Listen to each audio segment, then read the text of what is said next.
Bismillahirrahmanirrahim. Bismillahirrahmanirrahim. Assalamualaikum warahmatullahi wabarakatuh.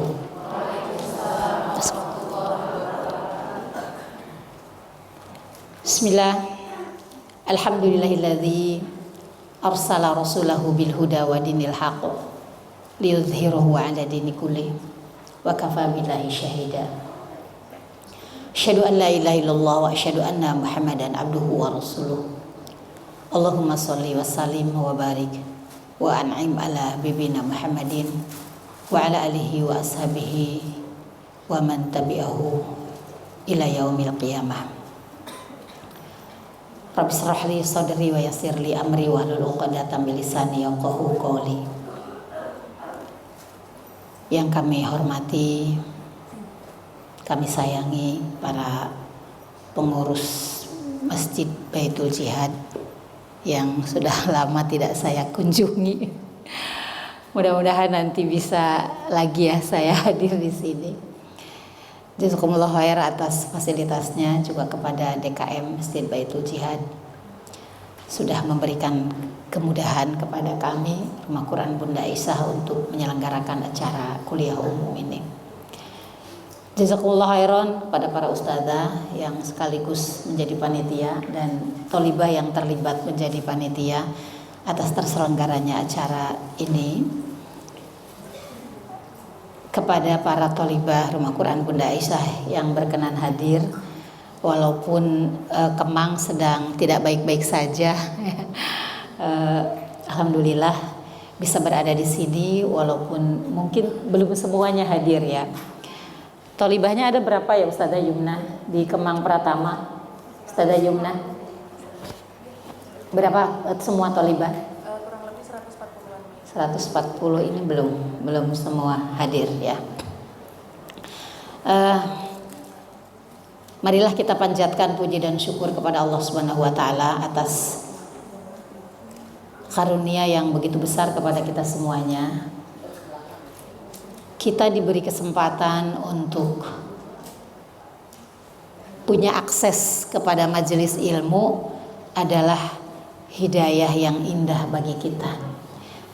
Teman-teman, apakah semua orang muslim punya akses ke majelis ilmu? Tidak ya? Apakah semua orang punya akses untuk belajar Al-Quran? Tidak semua ya teman-teman.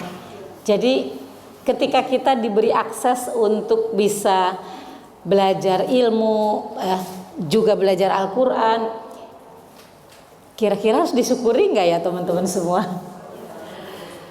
Seandainya semua manusia mengetahui apa yang akan terjadi sesudah kita meninggalkan dunia ini, seandainya semua manusia tahu apa yang akan terjadi di padang mahsyar nanti, majelis ini nggak akan kosong. Majelis-majelis ilmu, majelis-majelis Al-Quran tidak akan kosong. Orang akan berlomba-lomba. Tetapi hidayah itu Allah bagikan kepada siapa saja yang Allah kehendaki, yang Allah pilih tentunya. Sehingga tidak banyak orang yang menyadari apa yang harus dikerjakannya di dunia ini karena harus dipertanggungjawabkan nanti di akhirat. Itu tidak semua orang diberikan hidayah untuk sampai ke sana. Alhamdulillah ketika Allah Subhanahu wa taala ketukkan hati kita, dimasukkan hidayah kepada kita untuk melangkah dengan pasti menuju kepada ridho Allah Subhanahu wa taala, adalah karunia yang besar yang harus kita syukuri. Karena Allah mengajarkan kita untuk membacakan suratul Fatihah yang di dalamnya ada doa yang selalu kita ulang-ulang. Ihdinas siratal mustaqim.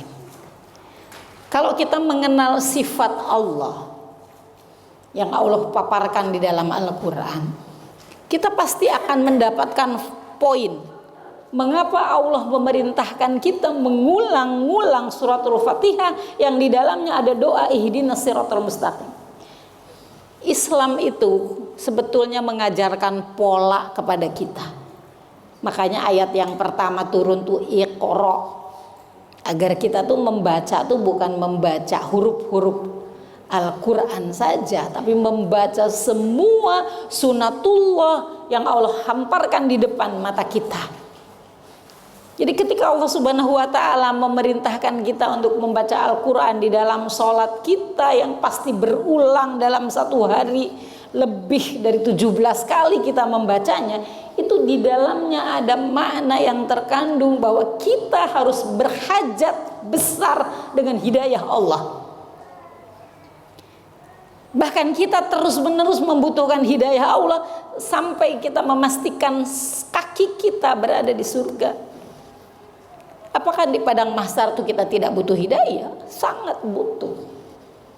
Bahkan sesudah kita mendapatkan hidayah Islam, ternyata kita masih banyak lagi membutuhkan petunjuk dari Allah Subhanahu wa ta'ala.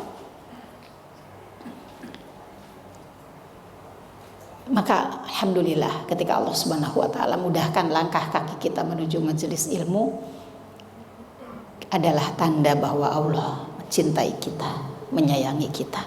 Maka mari kita syukuri. Semoga majelis ini menjadi majelis yang penuh dengan keberkahan.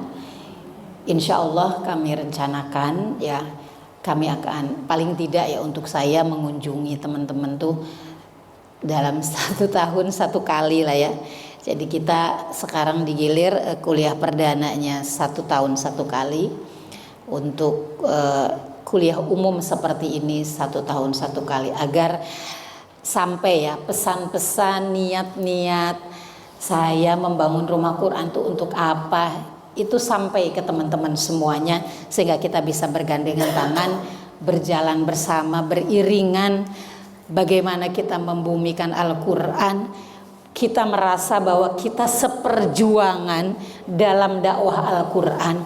Jadi segala lelah, segala kesulitan, cuman gak naik aja mah gak bikin hati kita gundah gulana. Karena tentu saja ya, di dalam mendakwakan Al-Quran itu ada perkara-perkara yang akan Allah ujikan kepada kita. Siap gak teman-teman untuk berjuang bersama-sama untuk membumikan Al-Quran ya? Semoga Allah membimbing kita semuanya. Dalam kesempatan yang berbahagia ini, tentu saja sholawat dan salam tak lupa kita panjat, kita persembahkan kepada kekasih kita, Nabi kita, junjungan kita, panutan kita, kekasih yang paling kita rindukan. Kalau kita merasa punya kekasih, maka kekasih yang sangat kita rindukan seharusnya adalah Rasulullah SAW. Karena ketika Umar bin Khattab menyatakan di hadapan Rasulullah SAW, ya Rasulullah, aku mencintaimu lebih dari apapun kecuali diriku. Kata Rasulullah, belum sempurna imanmu sampai kamu mencintai aku lebih dari segalanya, bahkan melebihi cintamu kepada dirimu. Itu berarti menjadi PR kita dalam perjalanan hidup kita. Sebelum nanti kita berjumpa dengan Nabi kita, pastikan bahwa kita mengenal beliau, kita mencintainya, dan kita layak ditunggu oleh beliau di telaga Haud. Ketika beliau menjelang akhir kehidupannya, beliau menyampaikan kepada para sahabat, aku akan mendahului kalian, karena turunnya surat An-Nasr, idza jaa nasrullahi wal fath, itu ya Abu Bakar, Ibnu Abbas itu memahami bahwa ini adalah tanda-tanda selesainya tugas beliau, tanda-tanda kewafatan beliau itu akan segera tiba. Maka kata Rasulullah, aku mendahului kalian, tapi aku menunggu kalian di telaga Haud. Jadi sebelum kita akan dilepaskan di padang mahsyar dengan segala kesulitan-kesulitan yang dialami oleh manusia di padang mahsyar, yang lamanya bukan 1 tahun, bukan 2 tahun. Perjalanan padang mahsyar itu lama, ibu-ibu. Rasulullah SAW akan membekali kita dengan seteguk air minum dari telaga Haud yang diciduk dan diberikan oleh beliau kepada kita jika kita mencintainya dan komitmen untuk mengikuti jalan yang telah ditempuh oleh beliau. Aku tunggu kalian di telaga Haud. Dan hanya mereka yang komitmen dengan sunnah Nabi yang akan mendapatkan minuman itu. Karena mereka yang mengaku-ngaku pengikut Nabi tetapi tidak berkomitmen, tidak mengenalnya, tidak memperjuangkan sunnahnya, itu akan dihalau oleh para malaikat, tidak mendapatkan minuman. Maka berusahalah terus kita mengenali beliau, sosok beliau yang begitu agung, sunnah yang telah beliau tinggalkan begitu luas, sangat memudahkan hidup kita di dunia ini. Apa yang telah beliau ajarkan kepada kita itu bukan kesulitan-kesulitan, bukan keribetan, tapi beliau memberikan contoh-contoh kemudahan-kemudahan ketika kita mendapatkan amanah untuk beribadah kepada Allah Subhanahu wa taala. Ummahat yang semoga dirahmati Allah Subhanahu wa taala, saya menjanjikan kepada panitia untuk menyampaikan materi. Saya menjanjikan tema meniti jalan para ahlul Quran. Agar kita tahu posisi kita di hadapan Al-Quran itu seperti apa. Ketika kita meyakini, mengakui Al-Quran sesuatu yang sakral, itu kita harus sikapi dengan benar. Jangan kita mengakui Al-Quran adalah kitabullah, Al-Quran itu sesuatu yang sakral, tapi kita memposisikan diri kita di hadapan Al-Quran itu salah. Di lisan saja kita mengatakan Al-Quran sesuatu yang sakral, Al-Quran itu mulia, Al-Quran itu mukjizat, Al-Quran itu sangat agung. Kan gak cukup cuman disuhun-suhun di atas kepala ketika kita menganggap Al-Quran itu mulia. Tapi kita harus pas, tepat memposisikan diri kita di hadapan Al-Quran itu seperti apa. Karakter Al-Quran itu seperti apa. Sehingga ketika kita ingin bersahabat dengan Al-Quran itu kita tahu langkah-langkahnya. Al-Quran mukjizat yang bahkan oleh Allah ditantang kepada ahlul Quraisy, yang mana orang-orang Quraisy itu adalah orang yang sangat piawai ya dalam bersyair. Allah menantang mereka untuk membuat satu surat saja yang semisal dengan Al-Quran. Jika kamu tidak mampu, Quraisy ini tidak mampu, datangkan sekutu-sekutumu untuk membuat satu surat saja yang semisal dengan Al-Quran. Ternyata mereka tidak mampu. Para tokoh-tokoh Quraisy itu tidak mau beriman kepada Al-Quran bukan karena mereka tidak menyadari dan tidak mengetahui Al-Quran itu sesuatu yang indah, suatu mukjizat, bukan. Mereka menolak dakwah Rasulullah SAW karena berkaitan dengan kepentingan mereka, kepentingan ekonomi. Di mana-mana penolakan terhadap kebenaran itu selalu berkaitan dengan kepentingan ekonomi. Coba lihat di dalam Al-Quran, para penentang Nabi selalunya oligarki, selalunya mereka yang jumlahnya tidak banyak, tokoh-tokohnya. Kalau bisa menyebutkan siapa yang terdepan melawan Rasulullah SAW itu enggak banyak, enggak semua Quraisy, terutama yang paling santer menolak.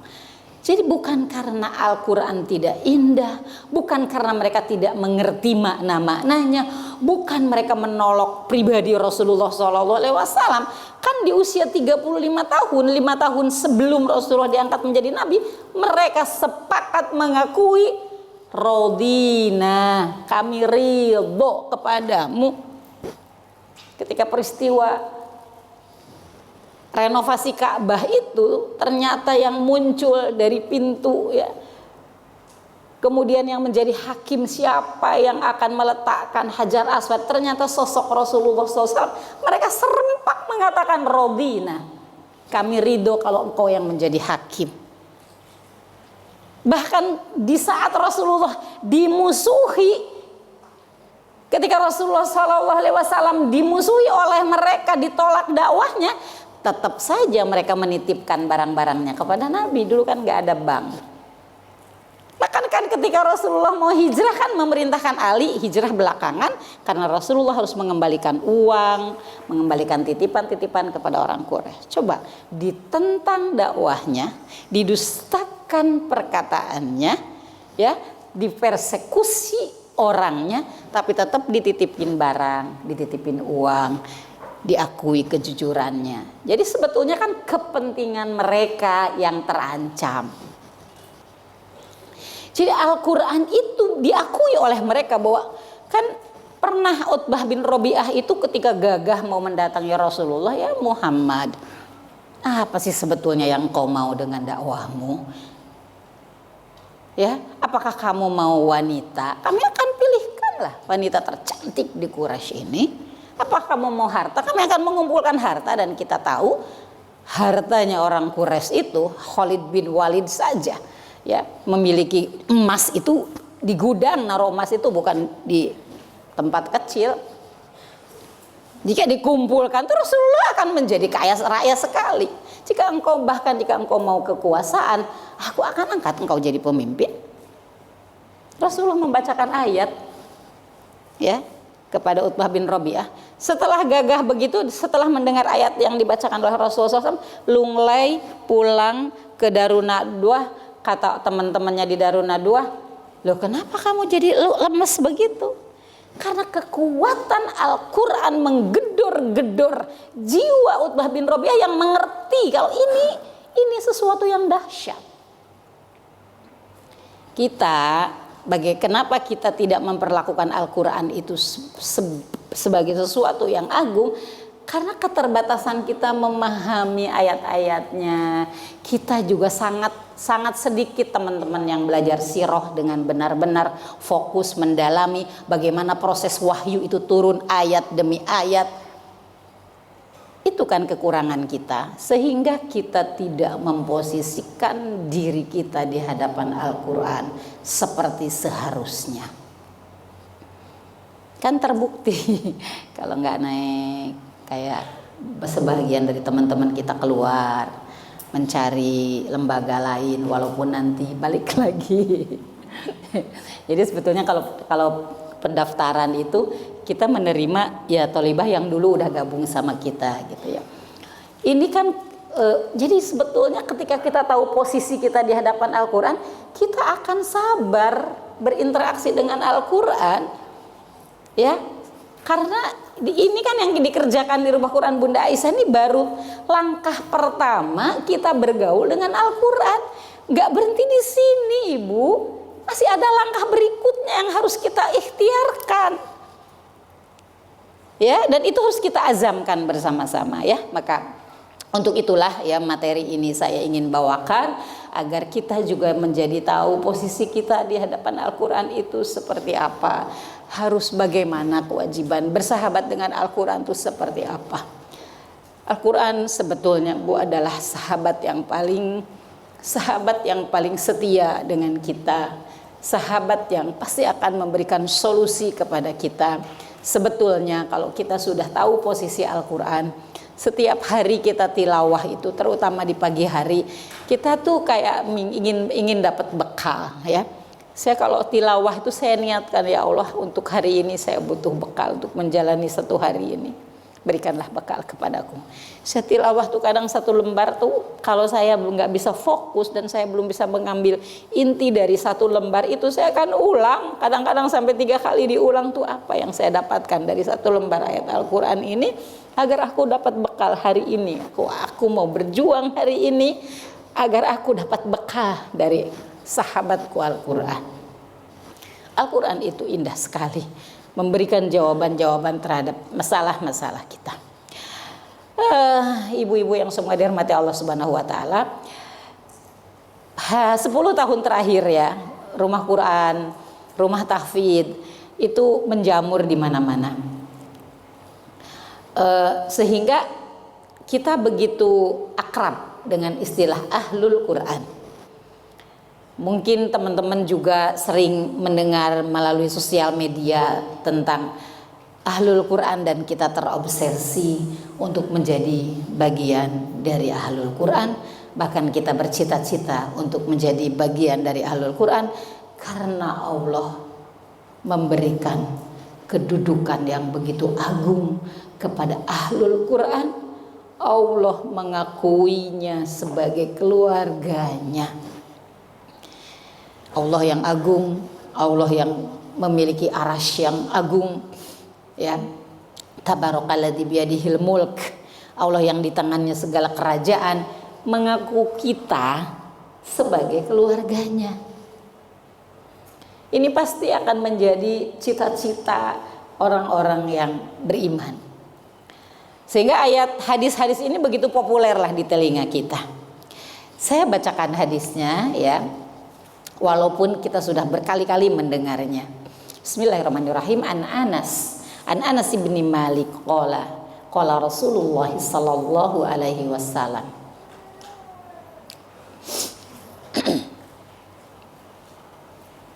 Ini ada huruf-huruf yang ini ya salah ketika memindahkan, ada ayat tambahan. Innalillahi ahlina minan nas qalu ya Rasulullah manhum qala hum ahlullah hum ahlul Quran ahlullah wa khassatuhu. Dari Anas ibni Malik dia berkata Rasulullah Shallallahu Alaihi Wasallam bersabda, sesungguhnya Allah itu memiliki banyak keluarga dari kalangan manusia. Para sahabat bertanya, wahai Rasulullah, siapakah mereka itu? Rasulullah SAW menjawab, ahlul Quran adalah ahlullah. Ahlul Quran adalah keluarga Allah, wa khassatuhu, dan mereka diistimewakan oleh Allah Subhanahu wa taala. Doa kita terkabul saja kita merasa berbunga-bunga ya gitu. Walaupun doa kita sebetulnya semuanya tidak ada doa kita yang sia-sia. Cuman karena kita ini biasanya merasa kalau doa terkabul itu kalau kelihatan hasilnya gitu ya.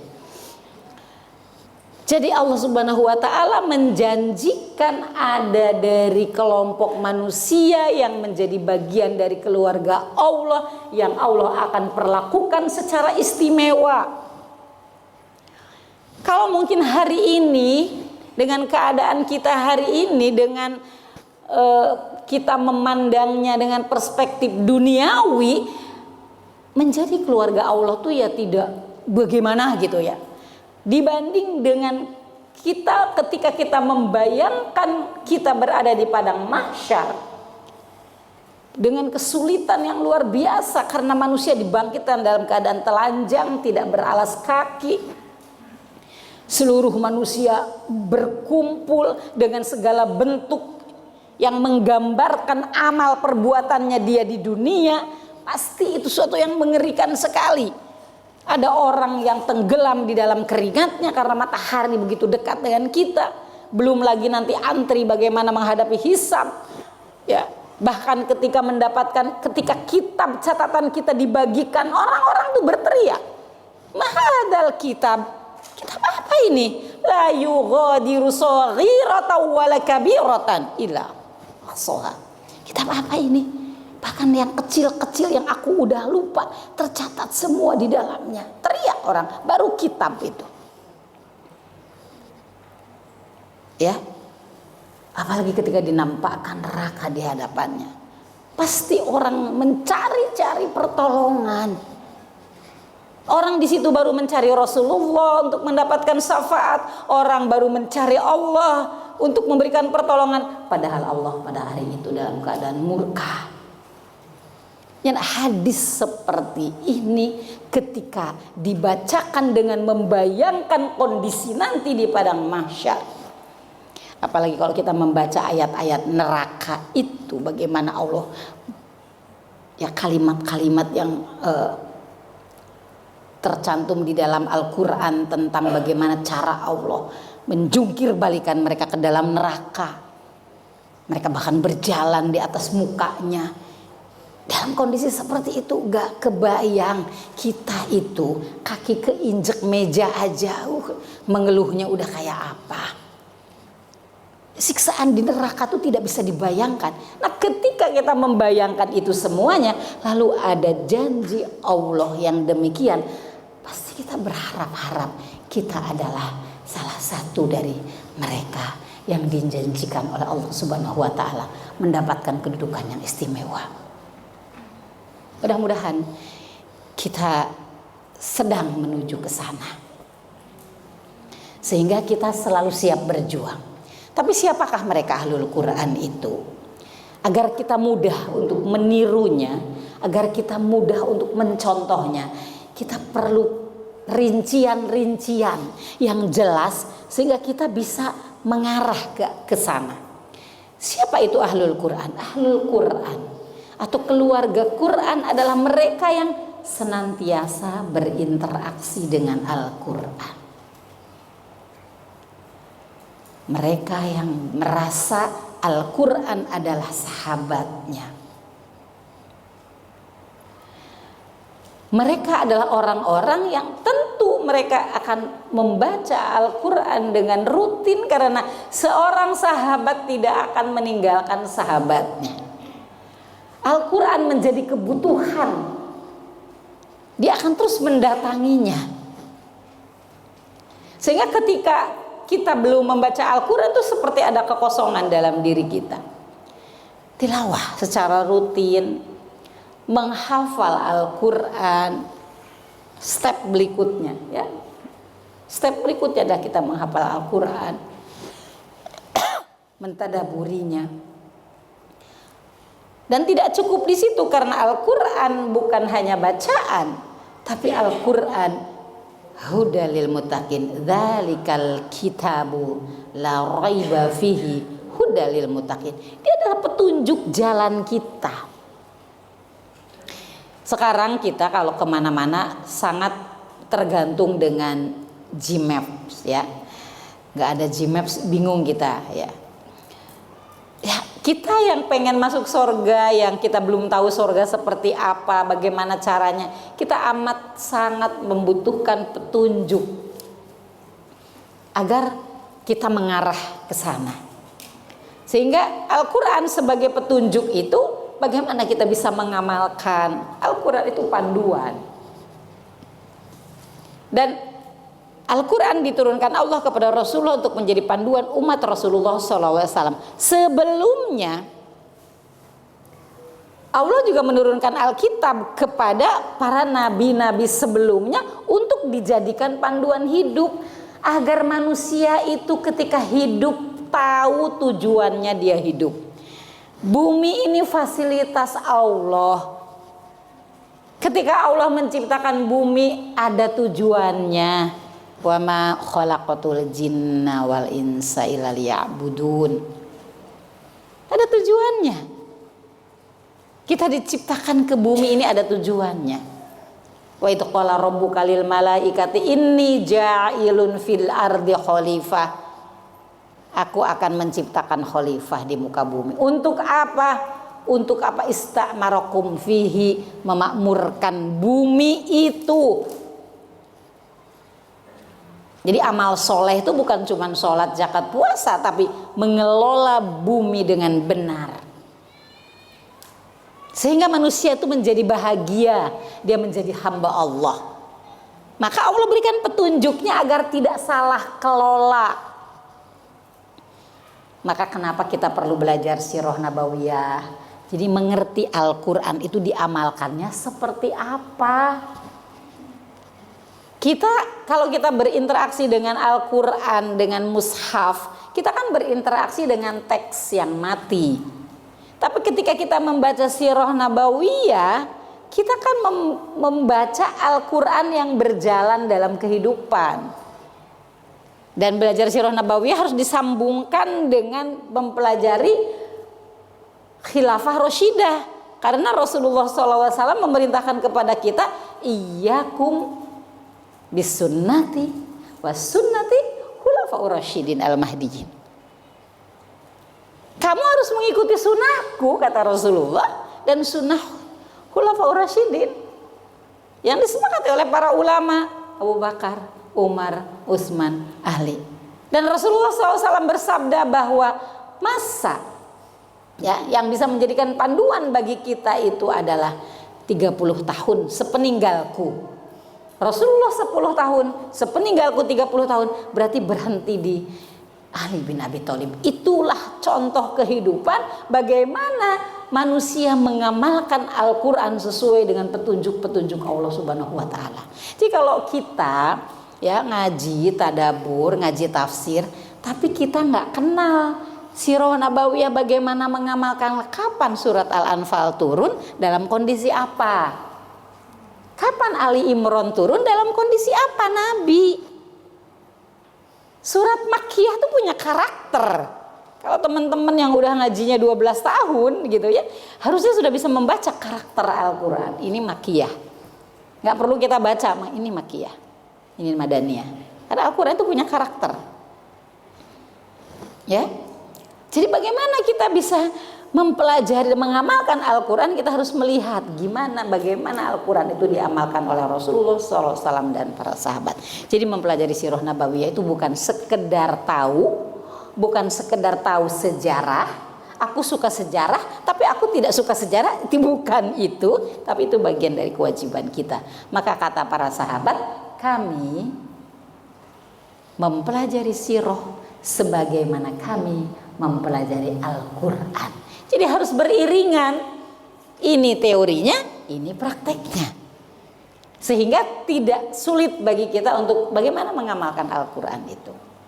Ya, mengajarkan Al-Quran kepada orang lain setelah kita belajar, kita juga punya kewajiban untuk mengajarkan kepada orang lain. Ya, khairukum man ta'allamal Qur'ana wa 'allamahu.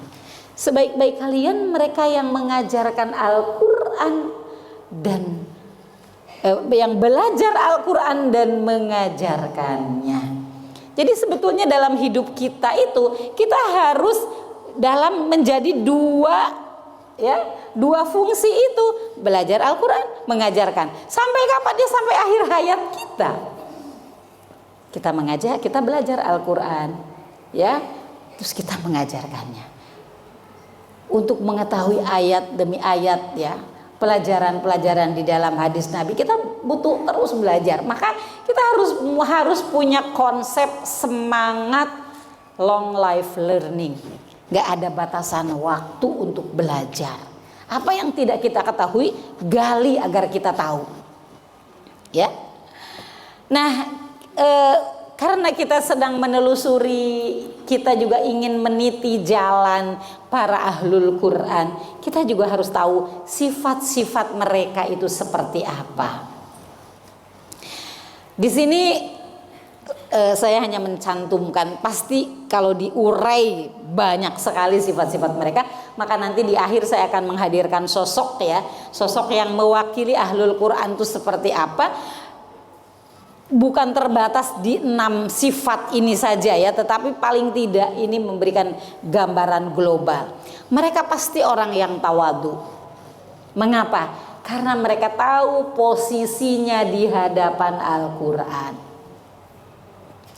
Sadar bahwa Al-Quran itu kalamullah yang agung, diturunkan kepada Nabi pilihan. Al-Quran adalah kalamullah, Allah yang sempurna, memiliki 99 sifat yang agung. 99 itu yang diajarkan kepada kita. Nanti sesudah hari kiamat, Rasulullah diajarkan sifat-sifat Allah yang baru. Bahkan ada sifat-sifat Allah yang tidak diajarkan kepada kita, tapi diajarkan kepada malaikat. Jadi sifat Allah itu sangat sempurna. Bagi manusia cukuplah 99, kamu memanggilnya. Dan dalam 99 nama Allah ada kebutuhan kita. Jadi kalau ibu lagi butuh sesuatu, tidak ada orang yang dapat memenuhinya, panggil nama Allah. Ibu lagi butuh banyak uang tapi nggak tahu sumber uangnya dari mana, panggil Allah, ya Ghani, ya Razaq, ya Wahhab, ya Karim. Panggil Allah yang kaya, panggil Allah yang dermawan, panggil Allah yang maha pemberi. Dalam 99 nama Allah itu ada kebutuhan kita di dalamnya. Jangan sampai kita tidak memanggilnya. Ya.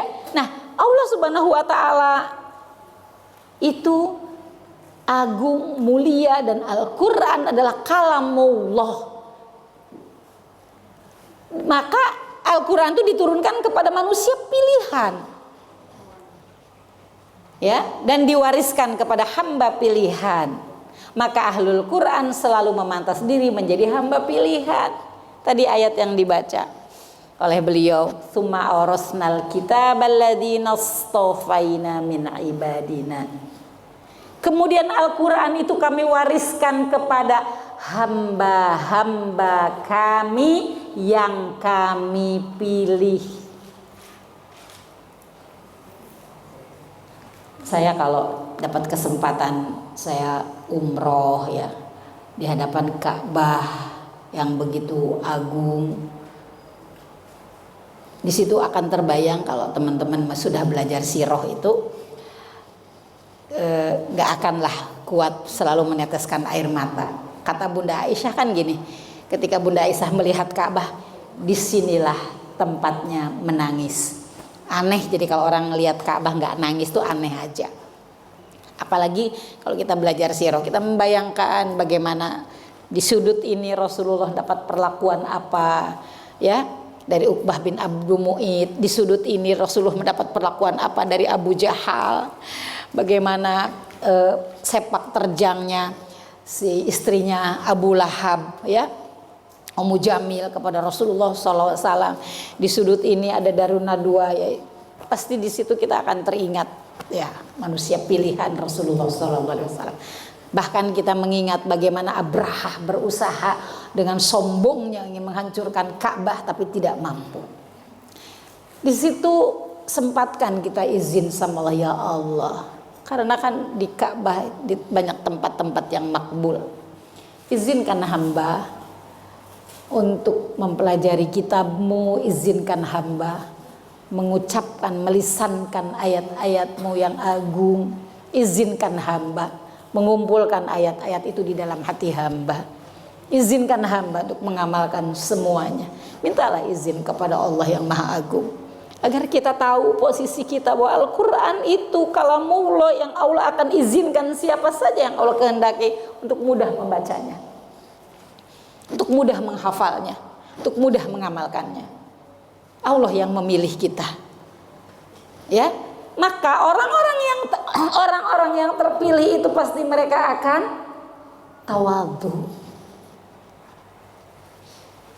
tahu posisinya, bukan malah berbangga diri, ya.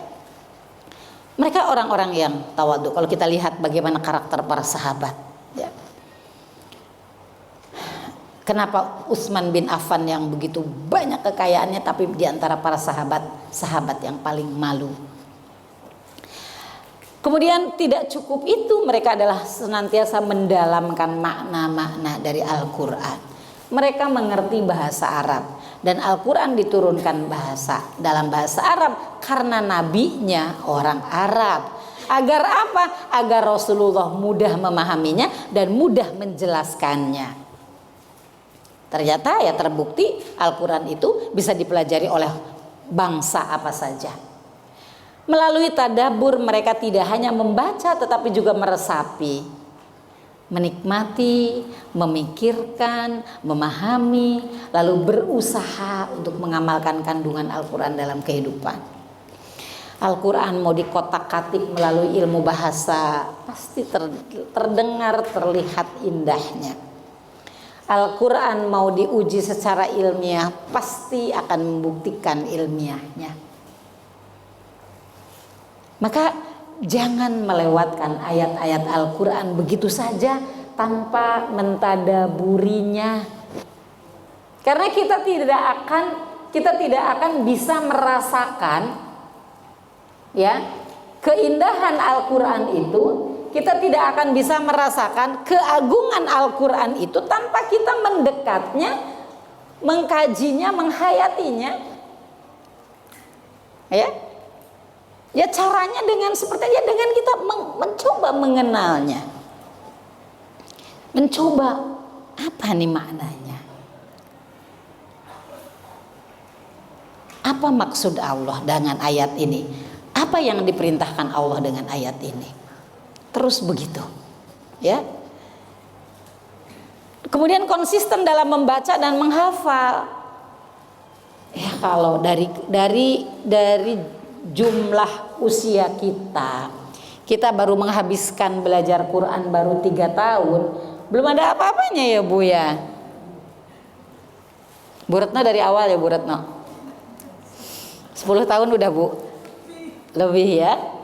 Rumah Quran sudah 12 tahun ya, udah mau masuk 13 tahun gitu. Tapi kalau dibandingkan dengan usia kita ya belum seberapanya. Ya. Waktu juga kan di rumah Quran cuma 90 menit. Belum seberapanya loh dengan waktu-waktu yang kita curahkan. Kita mau mau kuliner di Jakarta Selatan, waktunya lebih dari 90 menit. Ya Bu ya? Yuk ada siapa tuh yang suka ngejar-ngejar ya kuliner gitu. Wah ini lagi viral nih gitu. Kalau di Bandung ya, saya kan rutin ya program-program di Bandung. Di Bandung tuh serba viral. Sarapan pagi viral, seperti ular ya. Risol viral, combro viral, ustadz viral juga. Sekarang akhirnya ustadz juga jadi nyari viralnya. Ya. Itu kan kadang-kadang kita menghabiskan waktu rela loh antri 1 jam. 1 jam baru pesanannya aja, belum perjalanannya ke situ berapa menit. Antrinya sejam. Ada loh Bu yang mengantri makanan yang viral sampai 1 jam antrinya, belum nanti makannya. Mau bayar ada kan? Gitu ya. Gamis juga ya, berburu gamis gitu. Nah masa sih untuk urusan makan kita rela menghabiskan waktu di 90 menit bahkan 2 jam. Tahsin tuh cuma 90 menit kok Bu. Gara-gara ke ibu-ibu nggak pengennya satu periode naik. Sebentar. Ibu tuh masuk RQ usia berapa? Baca Al-Fatihah udah salah 20 tahun. Ya kan? Tiba-tiba RQ suruh merubah bacaan ibu dalam satu periode harus benar. Ini hebat ya. Itu mah gurunya hebat, RQ-nya hebat. Terus kalau RQ-nya nggak bisa memenuhi ibu, punung ibunya. Tahu punung nggak? Ngambek gitu. Ih, RQ mah meni hese. Karena saya teh pernah di WA sama murid. Kata Allah, walaqad yassarnal Qur'an. Kata Allah, Al-Quran itu mudah. Kenapa Ummiyus jadi susah baca Quran di Ummiyus? Ini bahan Umi istihoroh untuk merubah sistem pembelajaran Quran. Tuh diceramahin sama saya teh berlembar-lembar. Kan bukan Umi yang bikin teori tajwid. Emang Umi yang bikin teori tajwid? Bukan. Para ulama dengan perjuangannya yang luar biasa menyusun ilmu tajwid agar ibu-ibu mudah belajar tajwid. Tapi kan kesalahan kita udah 30 tahun salahnya. Masa RQ dalam waktu 1 periode menyulap ibu-ibu langsung fasih bacaannya. Udah mah kita nggak bisa bahasa Arab, udah mah otot kita orang Sunda tebel-tebel, orang Jawa medok-medok, ya kan? Kita harus menyulap. Ustazahnya emang seperti apa sehebat itu gitu. Jadi sabar ya ibu-ibu ya, kita berjuang bersama. Ustazah juga berjuang Bu. Kalau lagi rapat kenaikan kelas, kasihan saya dengar ustazah. Ya kan? Bahkan ada yang gak naik tanpa permisi, out dari grup tuh, gak ada basa-basi apa, keluar aja ngambek gitu ya. Jangan ya ibu-ibu ya, malu sama Al-Quran ya, kita malu sama Allah. Kemudian konsisten dalam membaca dan menghafal. Para ahlul Quran menjadikan ayat-ayat Quran sebagai wirid harian. Bu, ibu, bagaimana kita berakrab-akrab dengan Al-Quran sehingga Al-Quran itu menjadi wirid harian kita, menjadi kebutuhan kita. Lalu para ahlul Quran itu harus menjadi teladan. Tuh ibu kalau udah ngaji mah beda ya, akhlaknya bagus. Makanya kan adab itu kan ada tata tertib ya. Sebetulnya tata tertib itu untuk mengarahkan adab-adab kita. Bukan nggak pengen, Bu, pengen kita juga ibu-ibu dikasih kajian tentang adab bagaimana menjadi ahlul Quran. Karena selama ini kita di sekolah itu kan tidak diajarkan bagaimana, ya kita diajarin manner ya, diajarin attitude, tapi kan bukan adab-adab ahlul Quran. Jadi kita harus belajar lagi bagaimana seharusnya. Nah, ketika kita pengen menjadi ahlul Quran, berarti harus siap menjadi teladan. Menjadi sosok teladan, berusaha mengenal secara mendalam para ahlul Quran. Sosok-sosok sahabat, sahabiah itu dikenali. Karena sahabiah itu kan mereka ya dijamin oleh Allah Subhanahu wa taala surganya. Ya kan, surat At-Taubah ayat 100. As-sabiqunal awwaluna minal muhajirin wal ansar walladzina tabauhum bi ihsan radhiyallahu anhum wa radu'an. Ya, dan seterusnya. Orang-orang beriman yang awal-awal dari kalangan muhajirin dan ansor, dan orang-orang yang mengikuti mereka dengan benar, Allah sudah ridho sama mereka. Makanya kalau kita sebut Ibunda Aisyah radhiyallahu anha, Umar bin Khattab radhiyallahu anhu, Abdullah bin Umar radhiyallahu anhuma.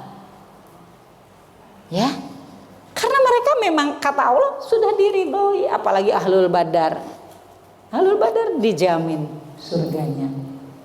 Kata Rasulullah, berbuatlah apa kalian, surganya sudah ditetapkan oleh Allah Subhanahu wa taala, karena begitu mulianya mereka yang ikut perang Badar. Rugi nggak ibu kalau nggak kenal sosok mereka? Rugi banget. Tiap hari di depan kita ada tokoh, ada artis, ada apa yang bagaimana macam-macam tingkah lakunya. Tapi ibu nggak mau kepo sama para sahabiah, ya kan? Nah, harus dikepoin Bu sahabiah itu. Kan banyak Bu. Kalau ukurannya sampai di perang Ahzab tahun ke-5 Hijriah. Perang Ahzab itu kan jumlah sahabat ada 2000. Perang Ahzab ya tahun ke-5 Hijriah. Sudah 5 tahun, separuh dari periode Madinah. Itu ada 2000 sahabat. Berarti kira-kira sahabiah 2000. Walaupun satu sahabat kan istrinya rata-rata lebih dari satu ya. Karena itu memang budaya Arab ya, menikah lebih dari satu. Berarti kan sebetulnya banyak ya. Lebih dari 2000 sahabiah yang bisa kita contoh. Ibu merasa mirip siapa nih? Saya mah karakternya Asma binti Abu Bakar banget deh. Sok dikenali dengan dalam, dengan mendalam. Apa yang bisa saya kontribusikan untuk Islam agar saya bisa seperti Asma binti Abu Bakar atau Asma binti Yazid lah. Asma binti Yazid itu kan beliau Moa ya. Beliau itu kan yang merias Ibunda Aisyah ketika menikah gitu. Jadi ada juga Moa loh, ya. Di kalangan para sahabiah. Tapi juga beliau orator ya, orator wanita, mukhotobah. Banyak sekali karakter-karakter mereka. Atau saya mau jadi pengusaha, mencontohlah Ibunda Khadijah, ya. Tapi kalau mau mencontoh Bunda Khadijah, nggak akan kena levelnya, nggak akan sampai, nggak akan sampai. Kalau ada ikhwan mencari syarat istrinya seperti Bunda Khadijah, itu bakalan jomblo seumur-umur, nggak akan ketemu. Dari mana saya bisa bilang begitu? Dari perkataan Rasulullah. Ketika Bunda Aisyah cemburu kepada Rasulullah, ya Rasulullah, engkau ini sedikit-sedikit Khadijah, sedikit-sedikit Khadijah, bukanlah dia telah wafat?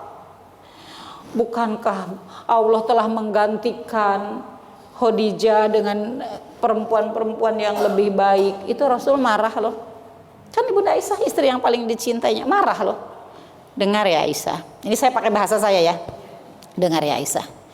Allah tidak pernah menggantikan ya dengan siapapun. Khadijah tidak tergantikan. Dengarkan. Dia orang pertama yang masuk Islam. Manusia pertama yang masuk Islam di hari turunnya wahyu, Khadijah. Di saat orang-orang mencemooh, Khadijah tampil melindungi Rasulullah SAW. Dia yang menyumbangkan seluruh hartanya di saat orang-orang menahan hartanya. Dia yang memberikan anak kepadaku, sementara istri yang lain tidak memberikan anak kepadaku. Kata Bunda Aisyah, ini diriwayatkan oleh Bunda Aisyah sendiri hadis ini. Sejak saat itu aku tidak berani lagi menyinggung-nyinggung tentang Khadijah. Dan Rasulullah tidak pernah menyembunyikan kerinduannya kepada Khadijah. Ketika perang Badar, suaminya Zainab belum masuk Islam, tertawan karena cintanya Zainab dari Mekah mengirimkan tebusan kalung, ternyata kalung ibunda Khadijah. Rasulullah nangis dan memohon kepada para sahabat, tolong itu kalung kembalikan kepada Zainab. Ketika suatu hari halah adiknya ibunda Khadijah datang ke rumah Rasulullah, kemudian suaranya mirip Khadijah sampai Rasulullah terkaget. Khadijah, kata Rasulullah, astagfirullahaladzim, bukan Khadijah, bukan Khadijah. Banyak sekali kisah-kisah kerinduan Rasul dan gak pernah menyembunyikan itu di depan istrinya. Betapa Rasul rindu. Kalau Rasulullah istrinya memasak atau memotong kambing, Rasulullah atau istrinya masak kambing, berikan kepada ini, berikan kepada ini. Atau misalnya Rasulullah punya pembagian dari Baitul Mal, ya, bagikan. Siapa itu ya Rasulullah? Teman Khadijah. Rasulullah pernah ngobrol lama dengan nenek-nenek. Kata Bunda Aisyah, siapa ya Rasulullah? Teman Khadijah. Jadi nggak ada ya kalau mau menyamai Bunda Khadijah. Ya kita sahabiah yang lain ya mirip-mirip lah gitu. Wah kita pengen kayak ini. Saya tuh kayaknya. Tapi kalau ibu-ibu nggak pelajari dalam, jadi nggak tahu ibu tuh kayak siapa. Ya kan? Saya kayak siapa nih? Gitu. Mau belajarlah agar kita menjadi teladan bagi anak kita, bagi keluarga kita, bagi teman-teman kita. Karena itulah karakter para ahlul Quran. Nah teman-teman semuanya, meniti jalan ahlul Quran bukan perkara mudah. Ya, kalau kita tahapannya membaca, menghafal, mengamalkan, mendakwahkan, mengajarkan, baru berhenti di membaca saja kan kita berjuang banget gitu ya. Jadi bukan sesuatu yang mudah.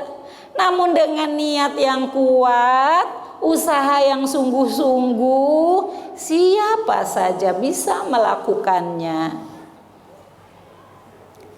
Kalau urusan dengan ahlul Quran tuh Allah tidak melihat status sosial, Allah tidak melihat kecerdasan apanya, enggak.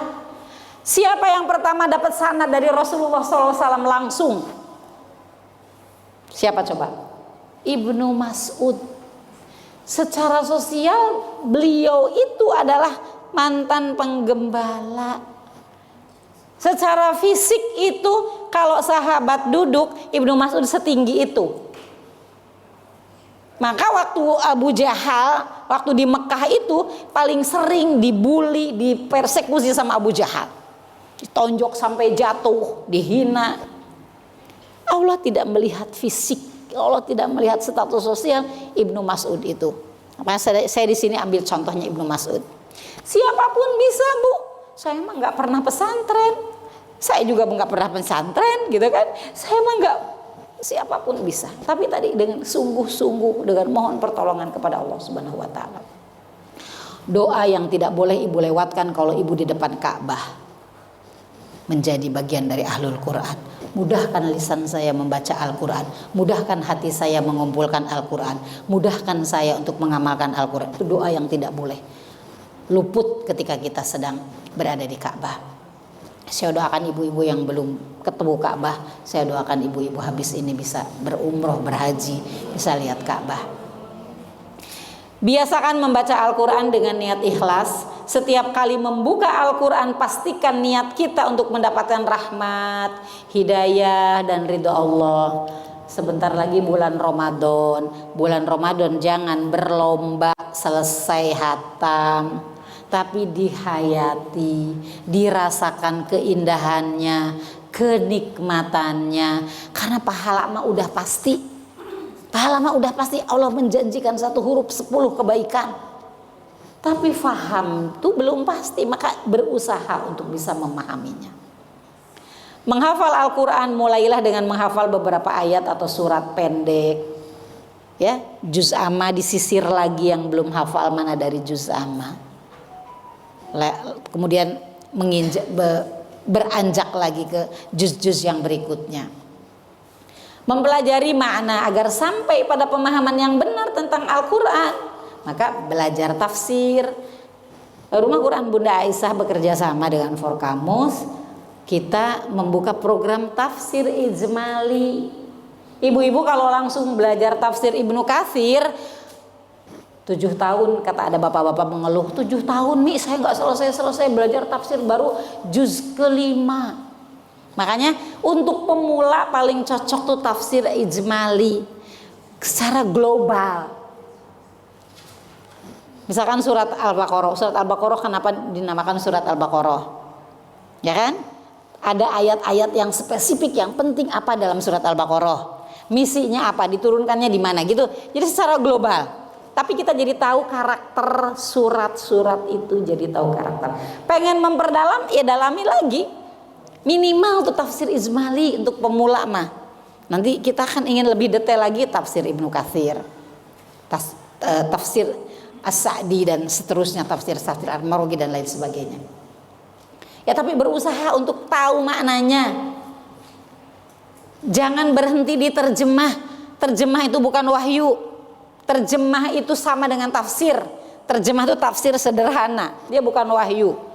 Dan dia terjemah itu tidak mewakili benar-benar makna dari Al-Quran. Jadi kalau ibu baca terjemah doang, kemudian kita mereka-reka sendiri dengan persepsi kita, bisa salah. Kita harus ikut para ulama bagaimana menjelaskan ayat ini. Bagaimana ayat ini asbabun nuzulnya, turunnya di mana? Karena apa? Ya. Harus sampai sana ibu-ibu ya. Berusaha mengamalkan Al-Quran menjadi panduan keseharian seorang mukmin dalam ibadah. Kita sedang berumah tangga, berkeluarga. Al-Quran memandu apa? Kita harus jangan mudah tergerus ya dengan berita-berita di sosial media. Keluarga dalam Islam itu karakternya adalah hierarkis harmonis. Jelas siapa yang memimpin, jelas siapa yang dipimpin. Itu yang diajarkan Al-Quran. Jangan overlap. Ada peran, ada fungsi, ada tugas yang jelas dijelaskan di dalam Al-Quran. Ketika seseorang menjadi penguasa, apa yang diperintahkan oleh Al-Quran? Bahkan Umar bin Khattab bisa menerjemahkan dalam surat Al-Hasr itu menjadi BUMN. Oh, ini berarti kekayaan yang ada di Khaybar itu bagaimana dia menjadi milik negara tapi dikelola oleh rakyat. Negara mengambil secukupnya. Gitu konsep BUMN yang diterapkan Umar. Hasilnya kembali ke rakyat. Kita begitu enggak? Ibu pernah menikmati hasil BUMN? Emas yang ada di Irian, ibu pernah menikmati enggak? Nah kalau Al-Quran mengajarkan begitu, maka Ali bin Abi Thalib walaupun Ali diangkat, ketika Ali diangkat itu kan di hari pembunuhan Utsman bin Affan kan? Kan dalam Islam itu tidak boleh ada kekosongan kepemimpinan.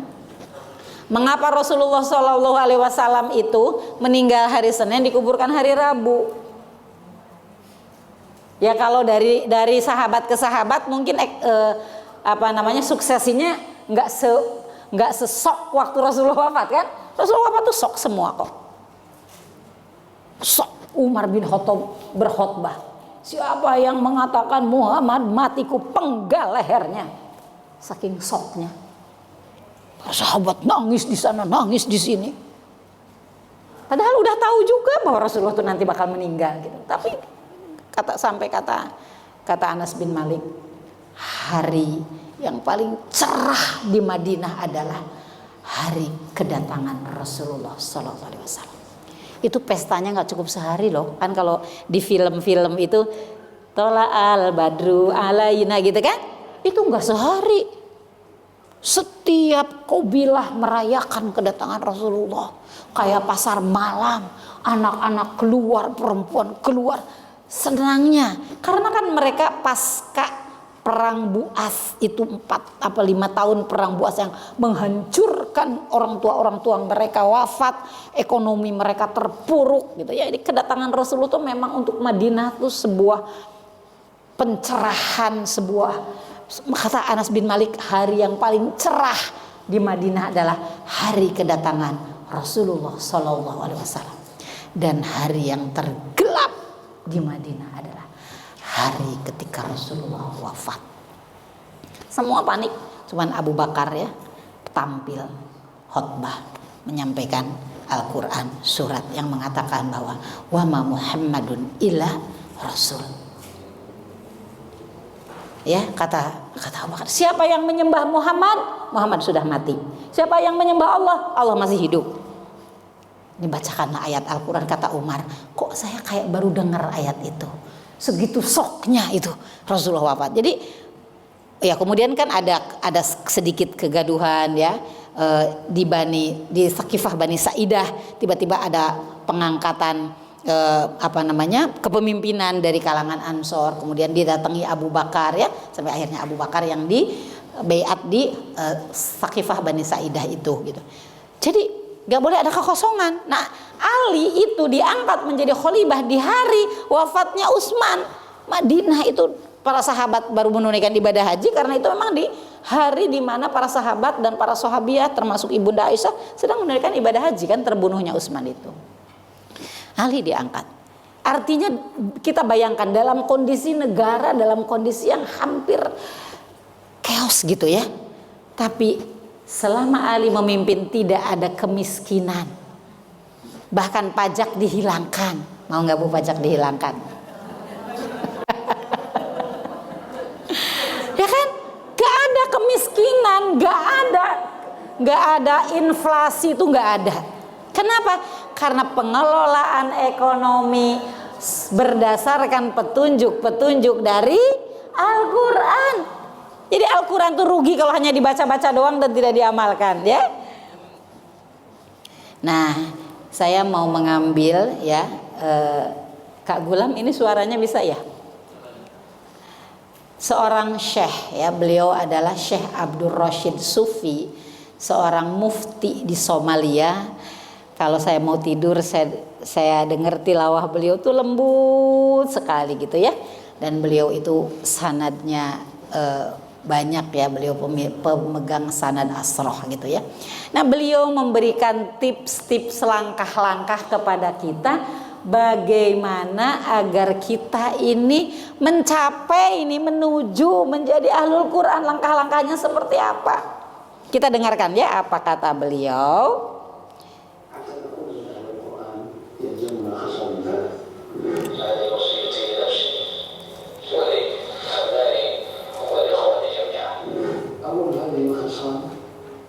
هو تحسين القرآن وتجويده وإتقانه، وهو عمل اللسان. الخصلة الثانية عمل الجنان وهو القلب، أولا حفظه تدبره والخشوع به، وهذا عمل الجنان.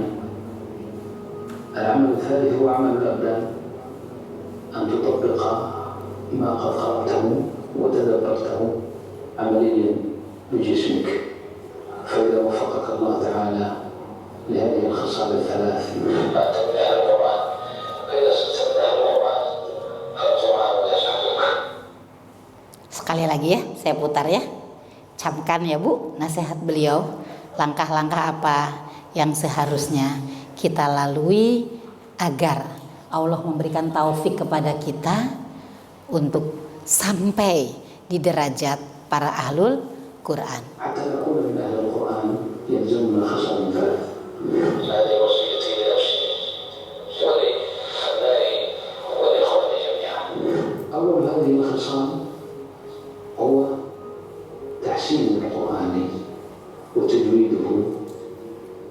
وإتقانه وهو عمل اللسان. عمل اللسان. الخصلة الثانية عمل الجنان وهو القلب. أولا حفظه، تدبره، والخشوع به، وهذا عمل الجنان. العمل الثالث هو عمل الأبدان، أن تطبق ما قد قرأته وتدبرته عمليا بجسمك. فإذا وفقك الله تعالى لهذه الخصال الثلاث فأتم بأهل القرآن، فإذا صرت من أهل القرآن فالقرآن يسعدك. Ya Allah, mudah-mudahan kita semua yang hadir di sini diberikan taufik oleh Allah Subhanahu wa taala untuk melalui 3 tahapan tersebut. Tahapan yang pertama, tahsinul Quran. Perbaiki bacaan Quran kita. Perhatikan hukum-hukum tajwid yang sudah kita ketahui. Itu baru langkah awal. Jangan sampai kita gagal di langkah awal. Sabar. Orang pengen kaya aja sabar, kerja keras. Kita pengen kaya di akhirat, pengen deket sama Allah, pengen deket sama Rasulullah, pengen jauh dari azab neraka, ya kerja keras, berjuang. Tidak ada nabi yang tidak berjuang, tidak ada pengikut nabi yang tidak berjuang. Ini baru tahapan awal, karena kita harus melangkah tahapan yang kedua, amal hati. Gak cukup di amal lisan, kan iman juga gak cukup diucapkan dengan lisan, harus ada amal hati. Amal hati itu mentadaburinya, sehingga kita tuh hati kita tersentuh. Oh, ayat ini kayak baru tahu ya, ternyata kita diperintahkan untuk taat sama orang tua, taat sama suami. Ternyata kita itu diperintahkan untuk mendidik anak dengan benar. Khusyuk di dalamnya. Khusyuk ketika kita membaca Al-Quran itu dinikmati. Jangan sampai ibu-ibu baca suratul Fatihah di depan ustazah bagus-bagus, tapi begitu sholat di hadapan Allah, amin. Ya jangan, Bu. Di depan ustazah saja kita bagus bacaannya, apalagi di hadapan Allah Subhanahu wa taala. Ya, hati kita khusyuk, menghafal Al-Quran, mengumpulkan ayat-ayat itu di dalam hati kita. Tadabbur, khusyuk, mencoba menghafalkan ayat demi ayat semampunya. Harus ada target, harus ada program dalam kehidupan kita, adalah kita menghafal Al-Quran. Dan yang ketiga adalah amal badan. Tangan kita mengamalkan Al-Quran, mata kita mengamalkan Al-Quran. Ada nggak perintah untuk mata? Ada nggak dalam Al-Quran perintah untuk mata kita? Kullil mu'minati yaghdudna min absarihinna. Katakan kepada wanita-wanita yang beriman, tundukkanlah mata mereka. Ya, ada nggak perintah untuk telinga? Ada nggak perintah untuk tangan, badan kita semuanya, kaki kita bagaimana, mengucapkan lisan kita bagaimana, makan, kulu washrobu wala tusrifu, kulu halalan thayyibah, ya semua ada perintah-perintahnya, itu sebagai amal badan kita. Kata beliau, kalau Allah memberikan taufik setelah kamu melalui langkah-langkah itu, maka kalian akan termasuk menjadi ahlul Quran. Amin. Yang serempak atuh, amin. Ini majelis ilmu, banyak malaikat yang mencatat kita, ya. Insya Allah di majelis-majelis yang barokah ini doa-doa kita terkabulkan. Nah, saya mau ambil tokoh, masih ada waktu, berapa menit lagi? Boleh? Ya, tokoh, karena kita harus lihat kan gini, siapa tuh ahlul Quran? Tokohnya kayak apa nih karakternya gitu ya? Nah, kalau teman-teman sudah mengenal, belajar sirah nabawiyah, ya, sirah sahabiyah, sirah sahabah itu kan kita jadi kenal bagaimana sosoknya Umar bin Khattab. Umar bin Khattab itu beliau ya ahlul Quran. Beliau tegas, gagah, beliau ahlul Quran, ya, hafal Quran, mengamalkan Al-Quran, memerintah dengan Al-Quran. Abu Bakar, ya. Tapi saya ambilkan contoh yang mudah ya, ditiru oleh kita. Ibnu Mas'ud, ya, yang pertama, yang kedua Ibunda Aisyah, sebetulnya ummahatul mukminin semuanya ahlul Quran, ya. Abdullah bin Mas'ud latar belakangnya penggembala dan bukan Quraisy. Ya, Quraisy itu mulia ya, sebagai kabilah, sebagai suku. Nah, ini Ibnu Mas'ud bukan dari suku yang mulia, dia dari suku Hudzail. Tapi bisa menjadi ulama. Bahkan Ibnu Mas'ud nanti tidak tinggal ya, setelah hijrah dari Makkah ke Madinah, beliau tidak tinggal selamanya di Madinah. Di masa Umar bin Khattab beliau pindah ke Kufah, membuka madrasah Ibnu Mas'ud, menjadi ulama besar. Rasulullah SAW bersabda, pelajari Al-Quran dari 4 orang. Ya, Ibnu Umi Abd itu adalah Ibnu Mas'ud, karena Ibnu Mas'ud dari kecil, dari lahir sudah yatim, jadi disandarkan kepada ibunya. Ibnu Umi Abd. Di urutan pertamanya beliau Abdullah bin Mas'ud. Lalu Muaz bin Jabal, ya. Muaz bin Jabal ini orang Ansor. Ubay bin Ka'ab, Ansor juga. Salim maula Abu Huzaifah. Salim itu kan tadinya budak. Ya, Salim itu anaknya Sumayyah dan Yasir. Itu ini ya, Amr bin Yasir ya. Salim itu budaknya Abu Huzaifah. Jadi tadinya dia budak terus dibebaskan menjadi mawali. Ya. Akhirnya Salim ini menjadi ulama. Kan tinggalnya bersama dengan Abu Huzaifah. Ya. Lalu keistimewaan apa Ibnu Mas'ud? Generasi pelopor as-sabiqunal awalun. Beliau masuk Islamnya itu di awal-awal bersama barisan bersama barisan-barisan seangkatan dengan yang pertama-pertama seperti Utsman bin Affan gitu ya. Ketika sholat, pertama-tama mereka sholat di bukit-bukit itu di dalamnya ada Ibnu Mas'ud. Menerima dan menghafal 70 surat Al-Quran langsung dari lisan Rasulullah SAW. Ya, Insya Allah indah sekali ya. Menjadi pelayan Nabi terutama dalam urusan siwak dan alas kaki. Ya, Rasulullah SAW itu kan memang yang melayaninya banyak. Ada yang ngurus ontaknya, ada yang mengurus kudanya. Ya, Rasulullah itu punya unta perang, unta untuk perang ya. Karena nanti Rasulullah juga punya unta perah yang untuk susu kebutuhan keluarganya, itu beda lagi. Ya, itu ada yang ngurus juga. Nah, unta untuk berangkat perang, kan perang tuh harus bawa peralatan perang, harus bawa logistik, itu unta biasanya. Itu 4 untanya. Unta yang istimewa. Nanti Ibu browsing aja harga unta berapa. Kudanya Rasulullah, kuda perangnya Rasulullah SAW itu ada 7. Ibu tahu harga kuda? Kuda perang loh, ada 7. Pedangnya Rasulullah ada 9. Dan salah satunya adalah pedang itu semua terbuat dari perak pada saat itu ya. Kemudian topi perangnya Rasulullah itu ada 2, baju besinya ada berapa, belatinya ada 5. Jadi Rasulullah miskin apa kaya? Ya, Rasulullah itu susah dibilang miskin ya. Bahkan Rasulullah pernah beli baju ya seharga 200 juta. Dipakai sekali, sesudah itu diberikan kepada Usamah. Ya, Usamah bin Zaid bin Harithah.